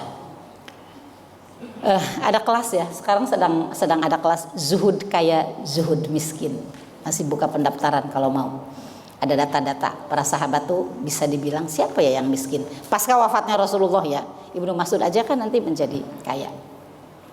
Menjadi pelayan Nabi SAW terutama dalam urusan siwak dan alas kaki, ikut serta dalam seluruh peperangan yang dipimpin Nabi, anggota Dewan Penasehat dan Pertimbangan Khalifah Umar bin Khattab. Susah dibilang tidak masuk neraka dan tidak ahlul Quran ya. Beliau semua amal-amal para sahabat yang utama beliau ikuti semuanya. Ya. Peran dan kontribusi Abdullah bin Mas'ud merupakan sahabat pertama yang membaca Al-Quran secara terang-terangan di Mekah. Di saat orang-orang tidak berani membacakan Al-Quran di depan Ka'bah, Ibnu Mas'ud yang mengawalinya, membaca surat Ar-Rahman. Tahu resikonya? Seorang Ibnu Mas'ud udah badannya kecil, kakinya kecil, kulitnya hitam sekali. Ya, seorang penggembala membacakan surat-surat Al-Quran di Ka'bah di tengah-tengah pembesar-besar Quraisy. Apa risikonya kira-kira? Dipukulin. Ya. Tapi beliau yang, nanti kan ada Abu Dzar ya mengucapkan syahadat gitu ya. Itu sebelumnya Ibnu Mas'ud dulu membacakan. Dan jadi orang pertama membaca Al-Quran di depan Ka'bah ya. Meriwayatkan 840 hadis Nabi sallallahu alaihi wasallam berdasarkan catatan ya Baqi bin Makhlad. Ibnu Mas'ud dapat disebut sebagai pendiri madrasah Kufah di masa Khulafaur Rasyidun. Menjabat bendahara daerah ya, pejabat Baitul Mal di Kufah di masa Khalifah Umar bin Khattab. Umar bin Khattab itu orang yang sangat disiplin. Tidak akan mengangkat seorang pejabat kalau pejabat itu tidak qualified. Jadi kalau pejabat ya, ditunjuk oleh Umar itu pasti pejabatnya luar biasa. Dari kejujurannya, dari kecerdasannya. Ibnu Mas'ud yang awalnya tadi dia adalah seorang penggembala. Jadi siapapun sebetulnya bisa menjadi ahlul Quran. Hikmah Ibnu Mas'ud apa perkataan beliau yang terus diingat-ingat ya oleh dan turun-temurun sampai kepada kita, jadilah orang berilmu. Ini ibu-ibu dengarkan pesan Ibnu Mas'ud, jadilah orang berilmu atau pelajar. Hanya dua ya, menjadi pengajar atau pelajar. Jangan menjadi orang di antara keduanya, karena di antara keduanya hanyalah orang jahil atau kejahilan. Jadi kita itu punya tugas belajar atau mengajar. Ya. Dan belajar mengajar, karena kalau kita mengajar pasti kita harus belajar ya, karena komitmen kita ya kalau kita mengajar itu harus betul-betul berdasar kepada ilmu yang bisa dipertanggungjawabkan. Tidak ada orang yang terlahir sebagai ulama, kata beliau. Tidak ada orang lahir langsung jadi ulama, tuh nggak ada. Jadi ibu bisa melahirkan ulama tidak? Bisa, karena tidak ada orang yang terlahir sebagai ulama. Ilmu hanya dapat diraih dengan belajar. Ya. Jadi siapapun bisa untuk menjadi ahlul ilmi. Siapapun bisa ya kalau nantinya menjadi ahlul Quran. Dan alhamdulillah di Rumah Quran Bunda Aisyah ini programnya sudah banyak ya. Bahkan tadi disampaikan oleh Bu Retno ya, dari usia taud. Tahfidz usia dini itu ada di sini. Tahfidz usia dini itu ada di Kemang Pratama ya. Itu anak-anak biasanya juz 30 itu selesai ya, kalau udah keluar dari tahfidz usia dia ada yang sampai juz 29. Nanti ya insya Allah baca, karena ditalaki sama ustazahnya bacaannya bagus ya. Lalu ada ibtidai setingkat SD ya, di sini ini belakang sini ya. Barakallahu fikum Bu Uska, semoga Allah menjadikan Bu Uska ya bagian dari barisan ahlul Quran insyaallah ya. Jadi ada tahfidz usia dini di Kemang Pratama dan ada SD ya, SD Quran ya. Kalau SD alhamdulillah lah anak-anak ya kalau tasmi itu lancar ya, mereka beda sama ibu-ibu ya. Ya mereka tuh kalau ngapal, saya aja sampai cepet banget sih kalian menghafal cepet-cepet gitu ya, menghafalnya itu cepet banget. Jadi biasanya anak-anak kalau udah selesai satu juz mereka tasmi di depan teman-temannya ya. Kemudian juga sekarang yang baru insya Allah mulai bulan Januari kita ada program Itkon. Mereka yang sudah hafal 30 juz biasanya kan baru kalau di pesantren tuh baru setor 30 juz gitu ya. Nah untuk memungkinkan kalau mau proses sanad, kami menyediakan program Itkon bagi mereka yang sudah menyelesaikan 30 juz, minimal mengantongi yang mutkinnya 10 gitu ya. Karena kalau nggak ada mutkin gimana setorannya setiap hari satu juz gitu kan. Satu juz setorannya gitu ya. Nanti untuk dihantarkan ya untuk mengambil sanad insya Allah gitu ya. Alhamdulillah mulai bulan Januari ada program itu. Ibu-ibu juga ada program tahfidz ya, udah pada tahu kan ya, ibu-ibu ada program tahfidz daily hifdz. Bagi teman-teman yang minimal udah BBQ 2 itu sudah boleh nyicil untuk menghafal Al-Quran sebelum nanti masuk kelas reguler, kelas tahfidz. Kan panjang ya Bu ya jalannya ya, pratahsin, tahsin, pratahfidz 1, pratahfidz 2, pratahfidz 3, tahfidz panjang. Ya udah, saya udah pengen menghafal, bisa mengikuti program daily hifdz ya. Nah, ya, sosok yang kedua yang ingin ditampilkan adalah Ibunda Aisyah radhiyallahu anha. Sebetulnya semua ummahatul mukminin itu pastinya adalah ahlul Quran, ya. Ibunda Aisyah adalah teladan ahlul Quran yang sempurna. Bunda Aisyah radhiyallahu anha adalah ulama tafsir. Beliau mengajarkan ilmunya sehingga melahirkan para ulama dari kalangan sahabat dan tabi'in. Murid beliau tidak hanya perempuan ya ibu-ibu, bahkan murid yang laki-laki. Abu Hurairah itu pernah murojaah itu ya kepada Ibunda Aisyah, wahai bunda aku mau murojaah hadis Nabi, ya dibacakan oleh Abu Hurairah ya. Jadi Bunda Aisyah tidak hanya mengajar kaum perempuan, juga mengajar laki-laki. Tentulah ya dengan segala batasan-batasan yang sudah ditetapkan dalam syariat. Ya, beliau hidup bersama Rasulullah, jadi sudah tahu apa yang menjadi kewajibannya. Murid Bunda Aisyah itu lebih dari 100 orang di antara para ulama sahabat dan tabi'in. Ya. Jadi kalau ulama-ulama tabi'in itu ya itu pentolan-pentolannya ya muridnya Bunda Aisyah ya. Murid Bunda Aisyah lebih dari 100 orang, bahkan Ibnu Abbas pernah belajar dengan Ibunda Aisyah ya. Abdullah bin Zubair ya, kalau Abdullah bin Zubair kan keponakannya. Anaknya siapa, Bu? Kalau bin Zubair berarti ibunya Asma binti Abu Bakar, berarti cucunya Abu Bakar ya. Abdullah bin Zubair berarti cucunya siapa lagi? Cucunya Sofiyah binti Abdul Muthalib. Berarti apanya Rasulullah? Nah, ya silsilah tuh harus tahu tuh. Abdullah bin Zubair, bahkan Urwah bin Zubair itu ulama terkemuka di kalangan tabi'in. Kalau tabi'in ulama terkemukanya adalah Urwah bin Zubair, itu adalah muridnya Bunda Aisyah. Amroh binti Abdurrahman bin Sa'ad bin Zurarah. Kalau ini adalah ulama perempuan ya yang terkemuka di saat tabi'in. Umi Kulsum bin Tolhah, banyak murid beliau yang menonjol, di antaranya Sukainah binti Husain, putranya Husain. Husain putranya siapa, Bu? Ali ya. Istrinya Ali adalah, berarti Husain adalah cucu Rasulullah. Berarti Sukainah adalah cicit Rasulullah SAW. Ada cerita sendirilah kalau Sukainah itu sangat cantik, sangat cerdas. Ya, itu Sukainah itu. Itu muridnya Ibunda Aisyah. Wah, kalau diungkap kisahnya itu luar biasa ya. Kapasitas universitas. Bunda Aisyah itu kapasitasnya universitas. Karena yang dilahirkan oleh Bunda Aisyah adalah para guru besar. Ya, kita kan kurang nih mendalami hal-hal yang seperti ini ya.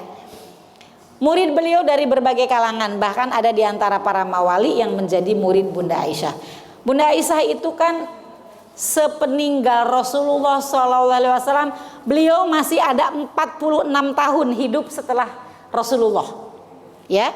Jadi beliau itu usianya kan 60 lebih. Ketika Rasulullah wafat, usia beliau 19 tahun, udah jadi janda ya. Jadi para khalifah yang 4 itu berkonsultasi kalau hukum itu kepada Ibunda Aisyah radhiyallahu anha. Jadi beliau menjadi penasehat para khalifah gitu ya. Perannya luar biasa, bukan cuma mengajar, bahkan di dunia politik nanti di masa Utsman bin Affan ada peristiwa ya, beliau tuh juga sangat sensitif dengan problem-problem keumatan. Mengapa? Karena beliau merasa aku adalah ibu kalian, ya kan? Kan istri Nabi adalah ibu kita kan? Jangan lupa ya, kita punya ibu ya, selain ibu kandung kita ya, mereka para istri-istri Rasulullah SAW. Ya, wa azwajuhu ummahatuhum, dan istri-istrinya adalah ibu-ibu mereka, ibu-ibu orang beriman. Kita lihat testimoni tentang Bunda Aisyah. Apa Apa yang dikatakan Ali bin Abi Thalib tentang Bunda Aisyah? Laukanat. Ya, ini tadi saya kan merubah ya dari PDF ke ke PowerPoint, jadi berubah hurufnya ya, ada tambahan-tambahan. Laukanat imro'atun takunu khalifah lakanat Aisyah. Seandainya wanita boleh diangkat menjadi khalifah, maka Aisyah orangnya. Tapi kan perempuan nggak boleh menjadi khalifah. Tapi kapasitas beliau adalah kapasitas seorang khalifah, gitu ya. Bisa kita bayangkan bagaimana ilmu yang dimiliki oleh mereka. Aisyah adalah istri Nabi kalian di dunia dan di akhirat. Ini kata Ali. Ummu Salamah madunya ya. Ummu Salamah madunya Ibunda Aisyah kan. Bahkan istri-istri Nabi itu yang 9 itu sebetulnya ada kubu-kubuan. Kubunya Ibunda Aisyah tuh dengan Ibunda Hafsah. Sama kan rumahnya deket nih. Ibu bayangkan makam Rasulullah, ya. Terus tempat bapak-bapak ziarah itu di situ rumahnya Ibunda Hafsah. Jadi jendela mereka berhadap-hadapan, mereka saling ngobrol dari jendela. Ya, walaupun usianya kan nggak terlalu dekat sebetulnya ya. Tapi Ummu Salamah ada di kubu yang lainnya. Ya, mereka ini kan anak-anak tokoh semua ya. Ummu Salamah anak tokoh Quraisy yang sangat kaya raya. Ibunda Aisyah anaknya Abu Bakar, Hafsah anaknya Umar bin Khattab gitu. Istri-istri Rasulullah itu semua anak tokoh, cantik jelita, cerdas. Ya pasti pilihan lah. Ya nggak mungkin ya tidak pilihan. Tapi apa kata beliau? Semoga Allah melimpahkan rahmatnya kepada Aisyah. Demi Allah yang jiwaku berada dalam genggamannya, Aisyah adalah orang yang paling dicintai Rasulullah SAW di antara semua yang ada. Bukan cuma di antara istrinya loh, di antara semua yang ada, kecuali ayahnya. Ya, ayahnya itu Abu Bakar itu istimewa sekali.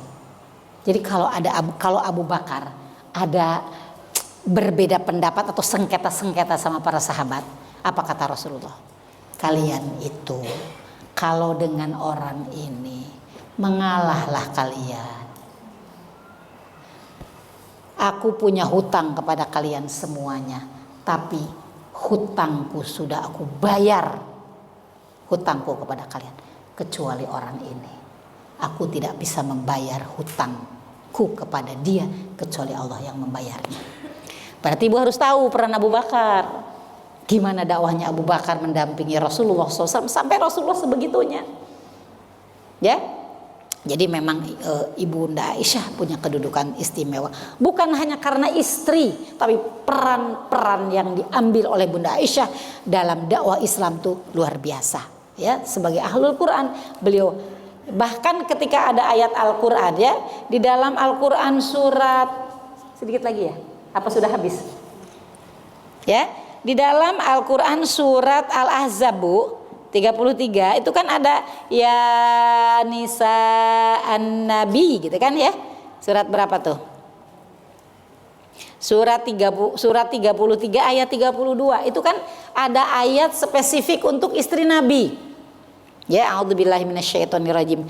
Ya Nisa An-Nabi lastunna ka'ahadim minan nisa ini taqaitunna fala tahda'na bil qawli fayatma'alladzi fi qalbihi maradu wa qulna qawlan ma'rufa.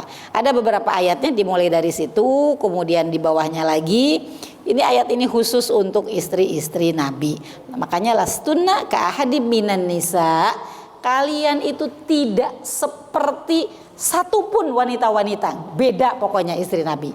Tapi ada amanah juga yang juga tidak sama. Ada amanah yang berat kepada istri Nabi, yaitu di Quran di ayat ke-34-nya. Ya, ke ayat 34-nya. Wadhkurna ma yutla fi buyutikunna min ayatillahi wal hikmah innallaha kana latifan khabira. Wadhkurna itu bukan cuman ingatlah. Wadhkurna itu ya ingatlah, pelajarilah, hafalkanlah, ajarkanlah, amalkannya. Jadi istri-istri Nabi itu punya amanah untuk menghafal, mengajarkan apa? Mayutla fi buyutikuna, apa yang dibacakan di rumah-rumah kalian. dari ayat-ayat Allah dan sunnah Rasulullah SAW. Jadi memang mereka pasti pilihan karena memiliki tugas yang berat, mendengarkan, menyimak, menghafal, mengajarkan, ya, menyampaikan kepada halayak apa yang didengar dari Nabi, apa wahyu-wahyu yang turun. Ya kan Bunda Aisyah mah lagi berselimut dengan Rasulullah, lagi satu selimut turun wahyu kan. Maka kata Rasulullah, ya, suatu hari Bunda Fatimah, ini untuk ibu-ibu nih ceritanya. Suatu hari Bunda Fatimah diutus oleh istri-istri Nabi. Bunda Fatimah kan kesayangan Nabi. Ketika Bunda Fatimah masuk kamar, Rasulullah lagi berselimut berdua sama Bunda Aisyah, tapi Rasulullah tidak merubah posisi, tetap aja berselimut sama Bunda Aisyah. Kata Ibu Fatimah, wahai ayahku, aku menyampaikan pesan dari ibu-ibu yang lain, dari istri-istrimu, tentang perlakuanmu kepada Ibunda Aisyah. Ya, yang lain juga pengen diperlakukan seperti Ibunda Aisyah. Apa kata Rasulullah? Wahai anakku, apakah engkau ridho dengan apa yang aku ridho? Iya ayah. Apakah engkau cinta dengan apa yang aku cinta? Iya ayah. Pulanglah. Udah gitu doang. Kata Bunda Fatimah, sejak saat itu aku nggak mau lagi menyampaikan pesan-pesan istri-istri yang lain gitu ya. Karena memang Bunda Aisyah, kita harus pelajari dulu Bunda Aisyah ini. Apa kelebihan beliau sampai Rasulullah SAW memposisikan beliau seperti itu? Karena manusia yang paling adil siapa? Ya Rasulullah gitu ya. Tapi kan ada amanah tugas kan di antara istri Nabi yang paling banyak meriwayatkan hadis siapa? Bunda Aisyah. Di bawah Abu Hurairah kan? Ya, Bunda Aisyah 2000 lebih menyampaikan hadis Nabi, yaitu yang dipilih oleh Imam Bukhari gitu ya. Dan Ibnu Abbas, kita tahu kapasitas Ibnu Abbas seperti apa ya. Engkau Aisyah adalah istri Rasulullah yang paling beliau cintai. Rasulullah hanya mencintai yang baik. Rasulullah tuh basyirohnya kan kuat gitu. Kenapa Rasulullah? Pasti Rasulullah punya alasan yang bisa dipertanggungjawabkan. Kenapa Rasulullah memposisikan Ibunda Aisyah seperti itu gitu ya. Ini sosok ya, sosok Ahlul Quran. Satu lagi ya, satu hal lagi ini. Usaid bin Hudair. Usaid bin Hudair itu sahabat Ansor. Ibu ingat Mus'ab bin Umair? Ibu ingat nama itu? Aduh, pemuda ganteng yang paling ganteng di Mekah, paling kaya, paling dimanja ibunya. Sesudah masuk Islam lalu dicampakkan sama ibunya. Ya. Nah itu ketika diutus menjadi duta Rasulullah SAW, itu tinggalnya bersama Usaid bin Hudair, di rumahnya Usaid bin Hudair. Yang ngantar kemana-mana dakwah itu Usaid bin Hudair. Siapa yang mau jadi Usaid bin Hudair? Ya, apa kata beliau? Semoga Allah memberimu Aisyah balasan yang lebih baik. Demi Allah, setiap kali engkau mengalami kesulitan, Allah selalu memberimu jalan keluar, dan segenap kaum muslimin menerima limpahan keberkahannya. Banyak ayat-ayat yang turun karena Bunda Aisyah. Bahkan syariat tayamum itu turun gara-gara Bunda Aisyah kehilangan kalung kan. Dalam sebuah perjalanan Ibunda Aisyah kehilangan kalung. Kata Bunda Aisyah, itu kalung Yaman, bagus banget, aku nggak mau ketemu lagi. Pokoknya mau ketemu lagi. Atau para sahabat berhenti, kata Rasulullah, berhenti kalian, tolong carikan kalung Aisyah. Dicari-cari lama, ternyata sebentar lagi waktu sholat, di situ nggak ada air. Abu Bakar bolak-balik gitu kata Abu Bakar tuh ya. Pas mau masuk ke tendanya Bunda Aisyah, Rasulullah lagi tidur di pangkuannya Bunda Aisyah. Mau marah nggak berani kan, karena nanti Rasulullah bangun. Cuman kebayang nggak sih Abu Bakar? Nggak enak sama sahabat-sahabat lain mau sholat nggak ada air. Tiba-tiba Rasulullah terbangun, kemudian bergetar, kemudian turun wahyu perintah tayamum. Para sahabat gembira sekali. Ya, para sahabat gembira sekali. Itu kata Usaid bin Hudair, engkau mengalami kesulitan, ya hilang kalung, dimarahin bapaknya gitu kan. Tapi segenap kaum muslimin menerima limpahan berkahnya. Waktu hadisul ifki panjang, saya bisa 2 sesi kalau cerita hadisul ifki, dan pasti nangis kalau cerita tentang hadisul ifki, tentang fitnah Bunda Aisyah kan, istri Nabi, sangat cantik, sangat mulia, anak tokoh, dituduh berselingkuh. Kayak apa itu? Sakit kan? Rasulullah sakit, Ibunda Aisyah sakit gitu. Sampai turun kan surat An-Nur dari ayat 11. Jadi kan kaum muslimin kan Rasulullah bingung ini mau ini kan Abdullah bin Ubay yang mau menyebarkan berita. Memang faktanya Bunda Aisyah ketinggalan ya kan? Kemudian pulangnya berdua dengan Sofyan bin Mu'attal, berdua jalan gitu. Faktanya memang begitu karena beliau ketinggalan, karena beliau ringan banget kan, enteng gitu. Dikira udah masuk di tenda itu kan, diangkat pakai onta di dalam tenda. Ternyata belum masuk karena beliau kehilangan kalung lagi gitu. Emang Bunda Aisyah tuh pakai kalung, pakai gelang kaki kan gitu. Ya. Jadi ketika di Uhud kata Anas, aku melihat gelang kakinya Ibunda Aisyah. Gitu ya. Tapi kemudian turunlah wahyu itu ya. Turun wahyu surat An-Nisa. Jadi kan kaum muslimin tahu bagaimana menyikapi berita bohong gitu kan. Jadi banyaklah ayat-ayat yang turun disebabkan karena beliau. Ini yang terakhir Ibnu Hajar ya Al-Asqalani, beliau adalah ulama ulama yang lebih ya abad ke-9 ya. Aisyah binti Abu Bakar Ummul Mukminin secara absolut merupakan fakih nomor 1 di kalangan kaum wanita. Jadi dari ilmu fikih, ilmu tafsir, bahkan ilmu kesehatan ya, puisi ada, beliau itu bisa menghafal puisi ribuan bait. Ya, bukan cuma hafal Quran, bahkan hafal puisi gitu ya, hafal syair. Itulah sosok Ibunda Aisyah, dan itulah dua saja yang saya tampilkan di antara contoh-contoh para ahlul Quran. Jadi kalau ibu mau tahu sosok-sosok ahlul Quran, pelajarilah ya sosok-sosok para sahabat Nabi, para sahabiah, istri-istri Nabi, agar kita bisa mencontoh akhlak-akhlak mereka.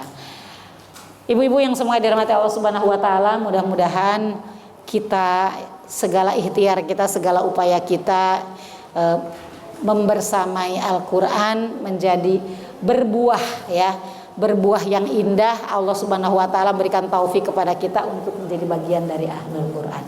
Aqulu qouli hadza wa astaghfirullah lakum. Assalamualaikum warahmatullahi wabarakatuh. Syukran ya Rabbi, syukran hadaita qalbi, syukran.